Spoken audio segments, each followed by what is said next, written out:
Praise the lord అండి. దేవుని దయ వల్ల మీరందరూ క్షేమంగా ఉన్నారని ఆశిస్తున్నాను. ఇప్పటి వరకు మనం మత్తయి సువార్త 12వ అధ్యాయము 14వ వచనం వరకు చదువుకున్నాం కదండి. మిగిలిన కొన్ని వచనాలు చదువుకునే ముందు ఒక చిన్న ప్రేయర్ చేసుకుందామండి.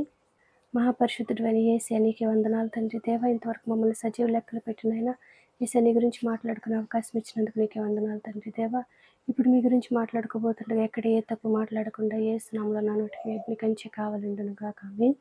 యేసు నామములో మా అందరికీ నీ వాక్యాన్ని అర్థం చేసుకునే కృప కలుగును గాక. ఆమేన్.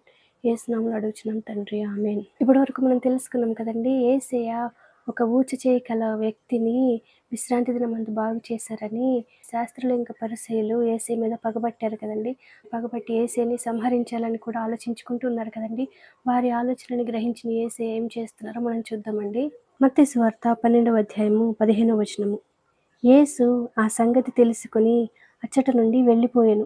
బహుజనులు ఆయనను వెంబడింపగా ఆయన వారినందరినీ స్వస్థపరచి తన్ను ప్రసిద్ధి చేయవద్దని వారికి ఆజ్ఞాపించెను. ప్రవక్త అయిన యెషయా ద్వారా చెప్పినది నెరవేరునట్లు అలాగు జరిగెను. అదేమనగా, ఇదిగో ఈయన నా సేవకుడు, ఈయనను నేను ఏర్పరచుకొంటిని, ఈయన నా ప్రాణమునకు ఇష్టుడైన నా ప్రియుడు, ఈయన మీద నా ఆత్మనుంచెదను. ఈయన అన్యజనులకు న్యాయవిధిని ప్రచురము చేయును.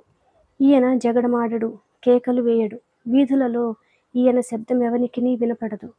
విజయమొందుటకు న్యాయవిధిని ప్రబలము చేయు వరకు ఈయన నలిగిన రెల్లును విరువడు, మకమకలాడుచున్న అవిసెనారను ఆర్పడు.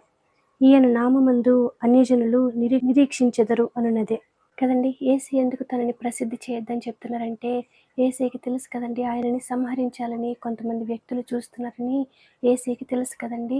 యేసయ్య అయితే చనిపోవడానికి భయపడట్లేదు, కానీ ఆయన సమయం ఇంకా రాలేదనేసి యేసయ్య వారికి దూరంగా వేరే ప్రాంతానికి వెళ్ళారంట కదండి. ఈ రోజుల్లో కూడా సువార్థికులని సంహరించాలని ఎంతోమంది వ్యక్తులు ప్రయత్నిస్తూ ఉంటారు కదండి. అంటే ఆ విధంగా ఎటువంటి అపాయము సువార్థికులకి జరగకూడదంటే మనమందరం కూడా వారి కోసము ప్రార్థించాలి కదండి. ఆ విధంగా సువార్థికుల కోసము, వారి కుటుంబాల కోసం ప్రార్థించే కృప యేసు నామములో మనందరికీ కలుగును గాక. ఆమేన్.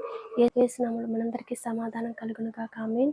ఇప్పటివరకు మనం చదువుకున్నాము మత్తయి సువార్త 12వ అధ్యాయము 15వ వచనం నుంచి 21వ వచనం వరకు. వాక్యాన్ని అర్థం చేసుకునే కృప యేసు నామములో మనందరికీ కలుగును గాక. ఆమేన్.